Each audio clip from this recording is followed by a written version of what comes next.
Perlas del libro de Amós.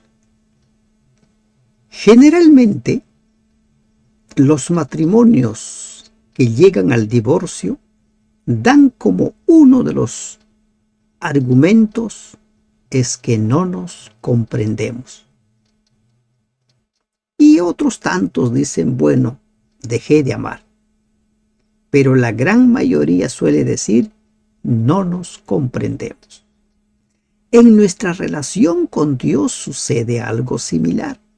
Si no nos comprendemos, entonces con seguridad que habrá un divorcio con nuestro Dios.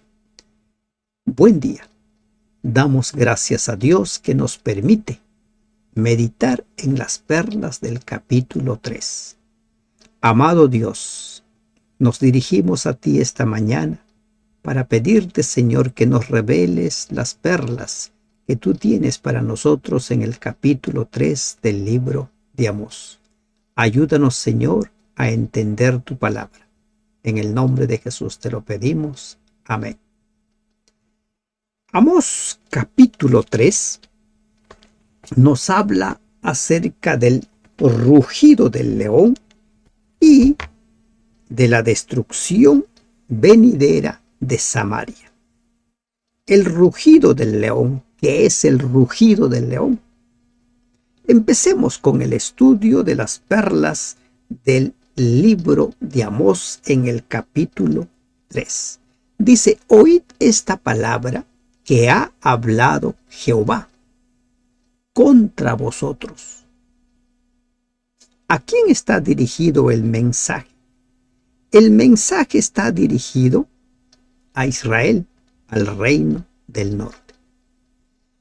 ¿Quién está dando el mensaje? Es Dios por medio de su siervo, el profeta Amós.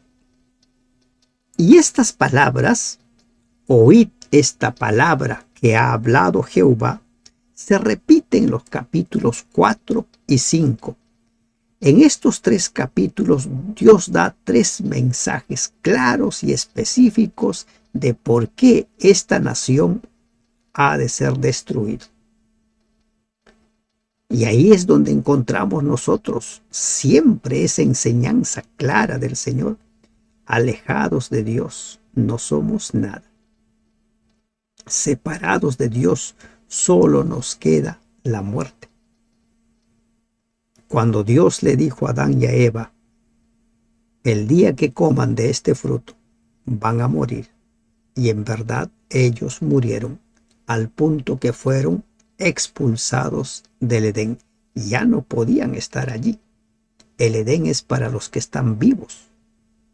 Vivos en el sentido total de la palabra. No solo esta vida, sino también esa relación con Dios, espiritualmente vivos. Y después conocemos, Adán y Eva murieron físicamente.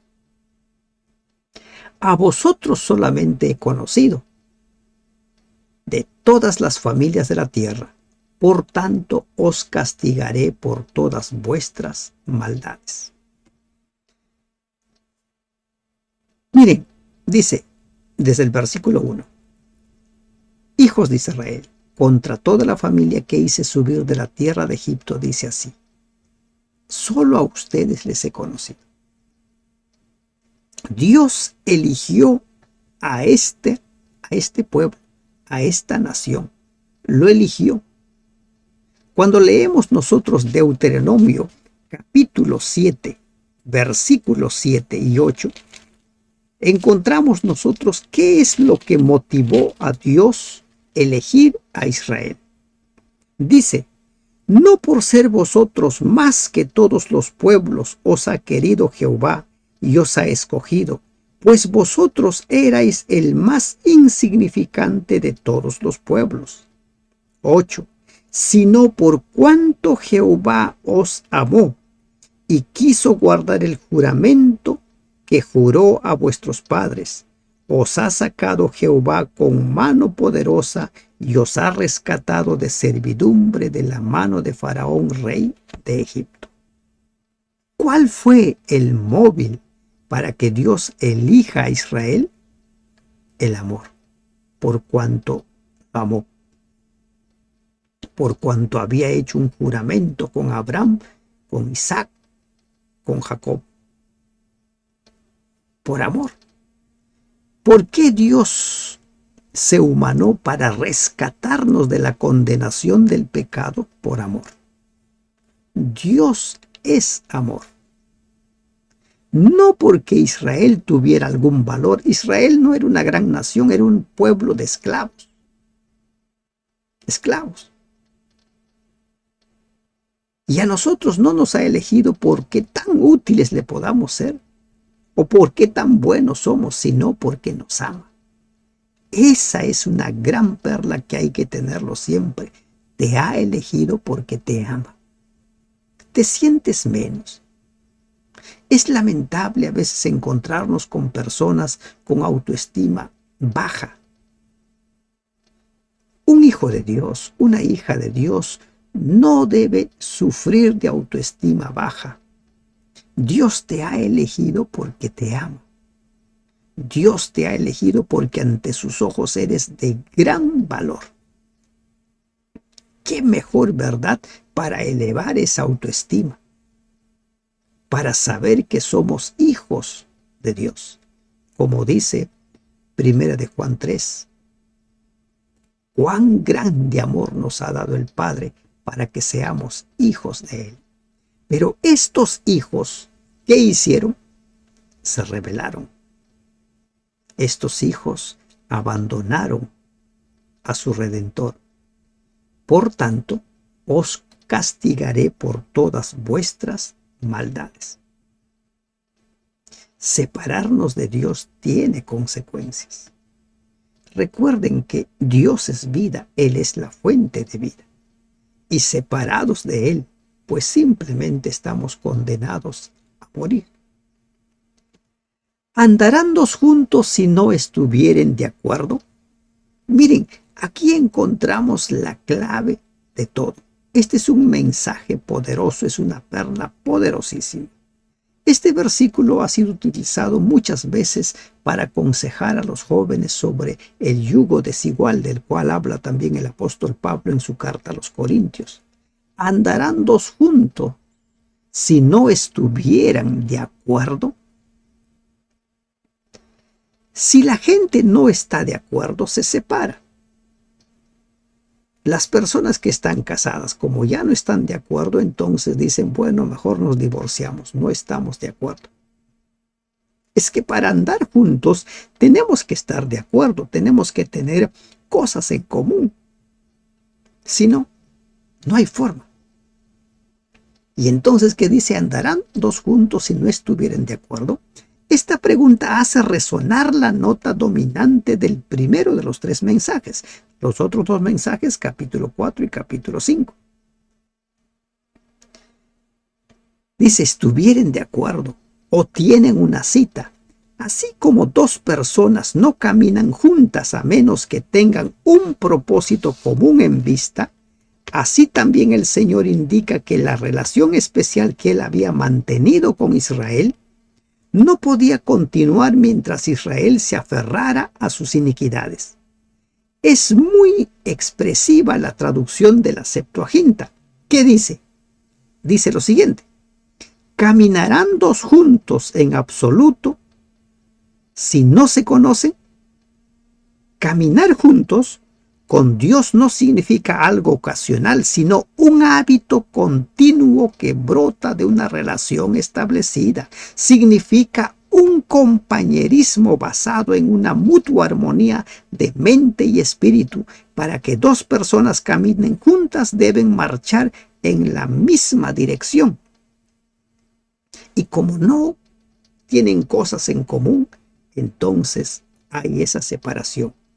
Isaías 59, 2 dice, vuestras iniquidades han hecho separación entre ustedes y yo. Nuestros pecados. Si a nosotros nos complace pecar, Dios no puede convivir con el pecado. Ama al pecador, pero no el pecado. Entonces, aquí está el gran problema de muchos cristianos en la actualidad. No caminan con Dios. Caminar con Dios es buscarle a la primera hora de cada mañana. No puede pasar un día sin que usted camine con Dios. No puede. Y si dejas de caminar, si tan solo crees que asistir a algunas reuniones de la iglesia es suficiente, estás equivocado. Tienes que caminar con Él. Entonces ahora el Señor empieza a dar ciertos ejemplos para mostrar, ¿no?, la necesidad de estar atentos a su palabra, la necesidad de saber reconocer las señales. ¿Estamos bien o no estamos bien? ¿Está en armonía o no nuestra vida con Dios? Dice, ¿rugirá el león en la selva sin haber presa? ¿Dará el leoncillo su rugido desde su guarida si no apresare? El profeta presenta algunas comparaciones antes de pronunciar juicio sobre su pueblo. Mediante estas comparaciones demuestra la verdad de que todo efecto tiene una determinada causa. Recuerden, toda causa, todo efecto tiene una causa y efecto. Así como cada causa produce un efecto bien definido, generalmente los rugidos del león alcanzan su máxima ferocidad cuando está por saltar sobre su presa. Cuando Dios emite su voz por medio del profeta, el pueblo también debe estar seguro de que eso significa que Dios está por castigar a su pueblo. ¿Cuál el rugido del león? Otro ejemplo que pone: ¿caerá el ave en lazo sobre la tierra sin haber cazador? ¿Se levantará el lazo de la tierra si no ha atrapado algo? Así como un ave no puede ser capturada a menos que se le prepare una trampa, así también cuando un pecador prepara para sí mismo una trampa de iniquidad, no puede escapar a sus resultados punitivos. No escapa. Consecuencias. El lazo, una trampa para aves, ¿no? Se prepara ahí la trampa. Así como una trampa no saltará o funcionará si no ha capturado algo, así también el profeta no anunciará la llegada de la retribución divina si los pecadores no la merecieran. Se les anuncia porque están alejados, se les anuncia porque están llegando al colmo. Los mensajes de Dios se van dando. Miren, nadie tiene por qué perderse. Nadie.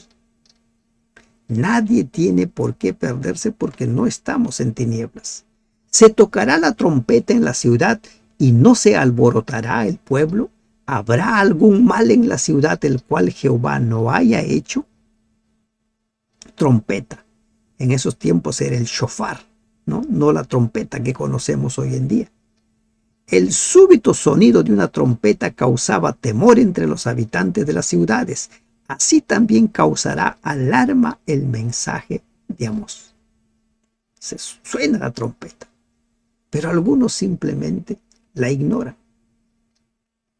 ¿Habrá algún mal en la ciudad el cual Jehová no haya conocido? Aquí indica calamidad, aflicción, castigo. La inminente ruina de Israel y la caída de Samaria, su ciudad capital, se presentan como que fueran causados por el Señor, pues el enemigo que se aproxima era un instrumento del cielo. Una característica de la Biblia, recuerden, es la de atribuir directa e inmediatamente a Dios la acción y operación de los acontecimientos provocados en tales crisis. Lo que Dios no evita, se le suele achacar a Él. Él es el responsable. Pero al final de cuentas, todo lo que sucede, sucede con el permiso que Él da. Entonces, la gente debe estar apercibida, así como en el tiempo del fin. Todos saben que se van a derramar las 7 plagas finales antes del fin de la historia de la humanidad tal como la conocemos. Se va a derramar. Entonces, ¿qué dice su palabra? No hará nada Jehová el Señor sin que revele su secreto a sus siervos, los profetas. Sobrevendrían todos los castigos con que el Señor amenazaba a Israel, pero no sin que antes el Señor amonestara al pueblo mediante los profetas. La gente debe saber que van a venir las plagas finales y cuáles van a ser los efectos de cada una de ellas. Y si alguno persiste en su pecado, persiste en rechazar a Dios, pues bien, Él habrá decidido. La misericordia de Dios se manifiesta en que no trae sus castigos sobre los hombres sin que primero los amoneste por medio de sus profetas. Predice el mal que vendrá, pero con la esperanza de no verse forzado a infligirle. Antes de que el Señor azotara a Egipto con sus plagas, amonestó a Faraón mediante Moisés. Antes de que los romanos destruyeran a Jerusalén, Jesús predijo la destrucción de la ciudad. Así también, en nuestros días, antes de la destrucción del mundo causado por la segunda venida de Cristo, Dios nos ha instruido ampliamente por medio de las profecías de la palabra. Nadie podrá decir que no lo sabía. Nadie. A pesar de que los de Israel, ¿no?, de que Israel había ordenado a los profetas, no profeticéis, Dios proclama que continuaría revelando su voluntad a sus mensajeros elegidos. Porque no hará nada Jehová el Señor sin que lo revele a sus siervos los profetas. Los mensajes que necesitamos, Dios los va a revelar. Todo lo que necesitemos para nuestra salvación, Dios nos va a revelar por medio de lo que ya está escrito o por medio, como dice el libro de Hechos capítulo 2, versículo 18. A ver, permítame confirmar. Donde Pedro habla acerca del don de profecía de los últimos tiempos, 17, Hechos 2, 17, y en los postreros días dice, Dios derramaré de mi espíritu sobre toda carne, y vuestros hijos y vuestras hijas profetizarán, sobre jóvenes, vuestros jóvenes verán visiones, y vuestros ancianos soñarán sueños. Dios ha revelado todo lo que necesitamos para salvarnos. Recuerde, la Biblia es su propia intérprete. Y si hay algo que Dios considera que necesitemos saber, Él nos lo hará saber. No necesitamos utilizar armas e instrumentos fuera de la Biblia para interpretar la Biblia. No lo necesitamos. Él lo revelará cuando crea que sea necesario. Y por lo tanto tenemos la palabra profética más segura, que son las Sagradas Escrituras. Si el león ruge, ¿quién no temerá? Si habla Jehová el Señor, ¿quién no profetizará? Así como el rugido de un león atemoriza a hombres y bestias, así también el mensaje divino produce su efecto sobre el profeta y él no puede dejar de hablar. Dios siempre está hablando, advirtiendo. Adán y Eva estaban bien instruidos.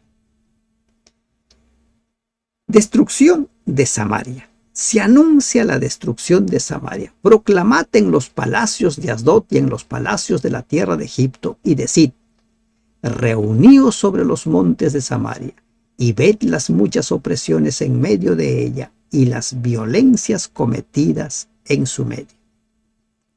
Proclamad. Amós, ¿qué está haciendo? Convoca a los paganos, a las naciones vecinas para observar las iniquidades de Israel y destaca especialmente a los moradores de los palacios o fortalezas de Filistea, representados por Asdod, y de Egipto, cuya ayuda buscaba Israel. Los llama a ellos para que sean testigos de lo que va a suceder. Los llama a ellos para que sepan que cada acción, que cada decisión tiene consecuencias. Los llama a ser testigos para que se den cuenta que el Dios a quien ellos decían servir es un Dios vivo. Y por lo tanto, las naciones paganas tendrían la oportunidad también de tomar su decisión de elegir adorar al Dios vivo. Reuníos sobre los montes de Samaria y vean todo lo que hace este pueblo. Y se empieza a enumerar los pecados. No saben hacer lo recto, dice Jehová, atesorando rapiña y despojo en sus palacios. Este pueblo, el pueblo de Samaria, y así también todo Israel, había abandonado la justicia, la base misma de la sociedad. No saben hacer lo recto. ¿Y qué con nosotros? ¿Sabemos hacer lo recto? ¿Procedemos con justicia? Es característico de la ceguera moral y espiritual causada por el pecado que el pecador no solo no haga lo bueno, sino que al final parece incapacitado para percibirlo. Llegan a decir bueno a lo malo y malo a lo bueno. No saben hacer lo recto. ¿Y por qué no sabemos hacer lo recto? Porque rechazamos a la fuente del amor, de la justicia, que es Dios. Recuerden que la tendencia de nuestros corazones es hacia el mal. Por tanto, Jehová el Señor ha dicho así: un enemigo vendrá por todos lados de la tierra y derribará tu fortaleza y tus palacios serán saqueados. Un enemigo. El enemigo puede ser el asirio Salmanasar, que en más de una ocasión atacó a Israel y sitió a Samaria. Segunda de Reyes 17, 3 al 6. O Sargón, su sucesor, que declaró haber tomado la ciudad y llevado cautivo a sus habitantes. Un enemigo. ¿Por qué los enemigos se vuelven poderosos ante el pueblo de Dios? Porque separados de Él no podemos nada. Y a veces Dios levanta a esos enemigos para que nosotros podamos ser sacudidos y volver la mirada al Señor. A veces el Señor permite que pasemos por esos momentos de prueba para ver si de esa manera buscamos a Dios.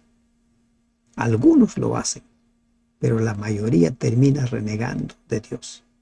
Pero en ocasiones, cuando las palabras, los argumentos ya no funcionan, a veces hay que hacer pasar por la prueba de fuego a las personas.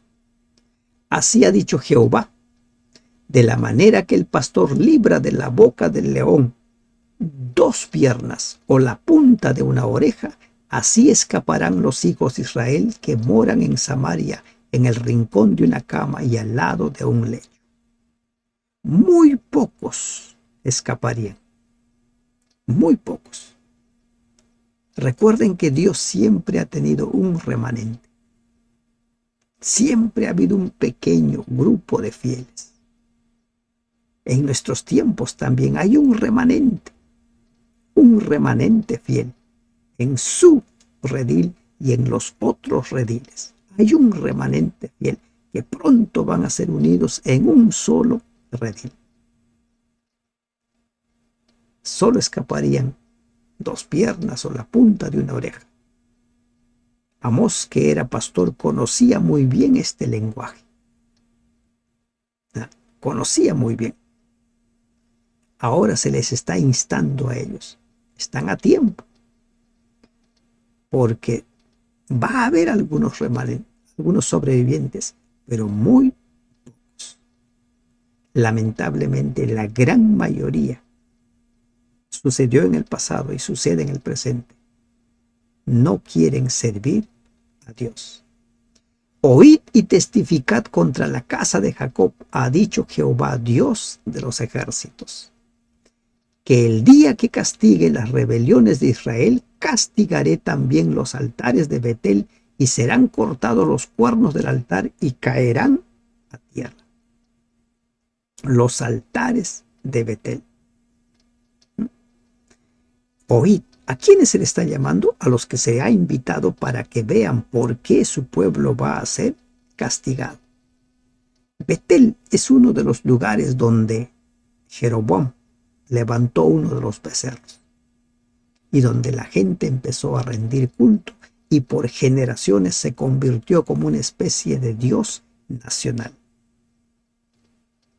Esos lugares, los lugares de culto, de idolatría, serían severamente castigados, pero no solo los lugares, sobre todo las personas.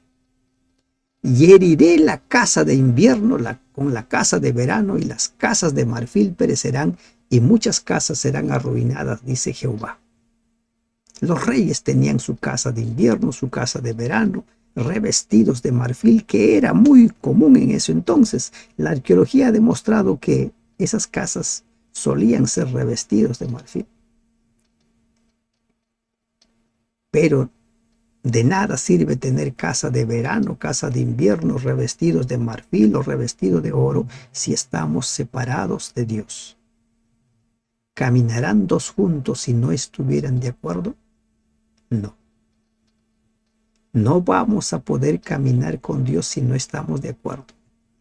Y para estar de acuerdo necesitamos conocer. Y para conocer a Dios necesitamos encontrarnos con Él cada día, todos los días. Esta es una relación personal. Este es un encuentro de vida y muerte. Cada día, a la primera hora, cuando te despiertes, cuando te levantes, necesitas encontrarte con Dios. Es por tu propio bien, por tu propio beneficio. Estés enfermo, estés como estés, busca a Dios. No debe pasar un día sin que camines con el Señor. ¿Caminarán dos juntos si no estuvieren de acuerdo? No lo van a hacer. Y recuerda, la palabra de Dios es suficiente para mostrarnos el camino hacia nuestro Dios, el camino de la verdad, el camino de la vida, el camino hacia la Jerusalén celestial. No hará nada Jehová el Señor sin que lo revele a sus siervos los profetas. Y nosotros como siervos necesitamos anunciar las grandes verdades. Conoce al Señor, busca al Señor para que camines con Él. Que Dios te bendiga. Amén.